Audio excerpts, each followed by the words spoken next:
को ingredient table को देखें तो यहाँ क्लियरली लिखा हुआ है पोर्क यानी खंजीर, सूअर, हराम गोश्त।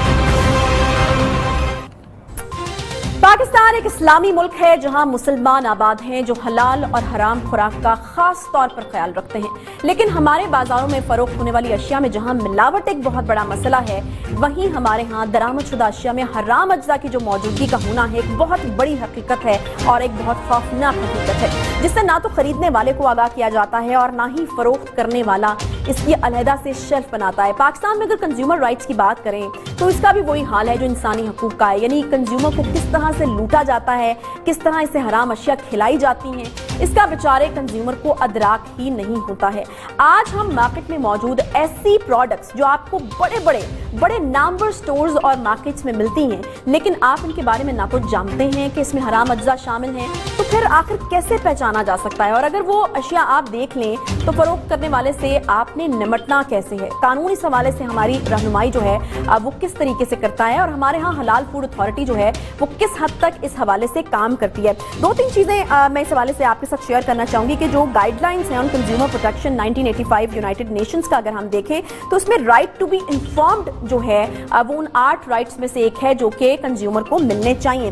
कंज्यूमर राइट्स को यकीनी बनाने में जो है वो ये जरूरी नहीं है कि कानून मौजूद हो, हुकूमत उसके ऊपर अमल दरामद कराए। एक बहुत अहम फैक्टर उसमें ये भी है कि जो कंज्यूमर है या फिर जो क्लाइंट है वो कितना अवेयर है, उसका क्या रवैया है। अगर तो कंज्यूमर या क्लाइंट कोई आइडिया ही नहीं है उसको अपने राइट्स के हवाले से, तो फिर तो बात ही वहां पर खत्म हो जाती है। क्या आप बात करेंगे और किस हवाले से जो है वो आप बात करेंगे? पाकिस्तान में जो कंज्यूमर प्रोटेक्शन लॉज हैं वो इतने पुराने नहीं हैं। इस्लामाबाद कंज्यूमर प्रोटेक्शन एक्ट जो है वो पास हुआ 1995 में और उसके बाद फिर KPK, फिर बलूचिस्तान और पंजाब और सिंध में ये लेटेस्ट फिनोमेना है जहां पर 2015 में ये पास हुआ है।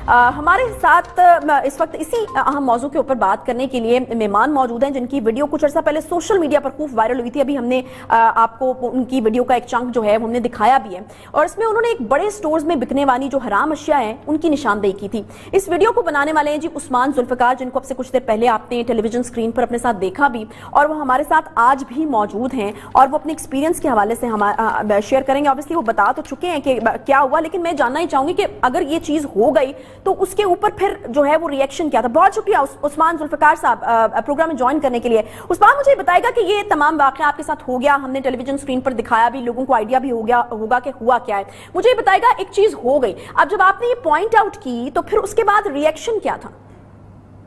एक्शन बिल्कुल जी रिस्पॉन्सिबल था फ्रॉम द पॉइंट जहां मैंने पॉइंट आउट किया स्टोर में, वहां तो बिल्कुल ही डिसमिसिव सा उनका एटीट्यूड था कि सिर्फ आपको गलत फहमी लगती है। मैं दिखा रहा था उनके क्लाइंट, उनके क्या कहते हैं जो क्लर्क्स होते हैं।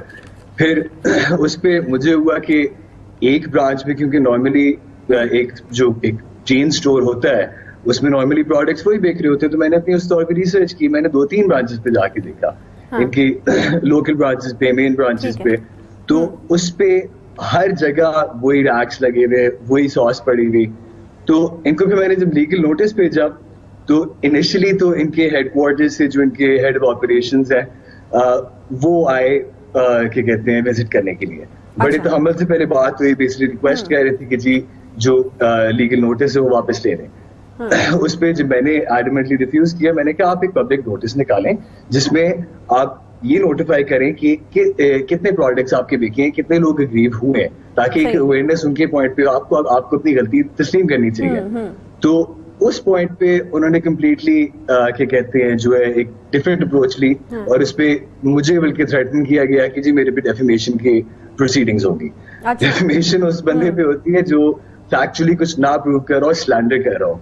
स्लैंडर तो मैंने किया नहीं है, मैंने जो भी बात की है सारे कायदे कानून के मुताबिक एविडेंस आपका मौजूद है, वीडियो आपकी मौजूद है, प्रोडक्ट की मैंने क्या कहते हैं सैंपल लिया हुआ है, रिसीट्स मेरे पास मौजूद है, जिसपे जो इन्वेस्टिगेटिव अथॉरिटी है जो साइबर क्राइम की करती है, उन्होंने फिर आके अपनी ऑब्वियसली उन्होंने अपना इन्फ्लुएंस यूज किया। उस पे एक किस्म का मुझे हरास किया जा रहा है। मुझे परसों परसों की मुझे नोटिफिकेशन आई थी कि मुझे बताएगा कि कोई पॉइंट ऐसा भी आया था जिसमें उन्होंने ठीक है कन्फेस कर लिया, लेकिन उसके बाद आपके साथ कुछ सेटलमेंट करने की कोशिश की गई होगी, ठीक है जी इस इशू को यहीं पर दबा दें, आप हमारे साथ जो है वो चीजें सेटल कर लें। इनिशियली सिर्फ जब इनके वो हेड ऑफ ऑपरेशंस आए थे, उन्होंने सिर्फ मुझे कहा कि जी ऑब्वियसली इट्स अ फॉल्ट, तो ये करेक्ट हो जाएगी। लेकिन ये एक दफा की गलती भी नहीं है ना, दैट्स द थिंग।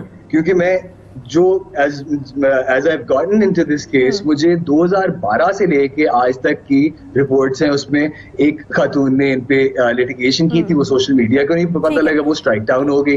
बीच में एक मेरे जानने वाले स्वीट टूथ जो फूड चेन है, रेस्टोरेंट चेन है, उमर हुसैन, उन्होंने इन पे जेलेटिन की लड़ाई की थी। वो यही करते हैं कि रैक से अपने रिमूव कर देंगे कस्टमर को अपीज करने के लिए, और फिर प्रैक्टिस एज यूजुअल चलती रहेगी। तो मेरे जो लिटिगेशन पे भी जो इन्होंने मैंने जब इनको लीगल नोटिस भी जो भेजा, उस पे भी इनका रिस्पॉन्स कन्फेशन का तो कहीं से नहीं था। वो बेसिकली उन्होंने कहा जी this is with malafide intent, and आप बेसिकली झूठ बोल रहे हैं कि वी नेवर आपको कह दिया कि आप झूठ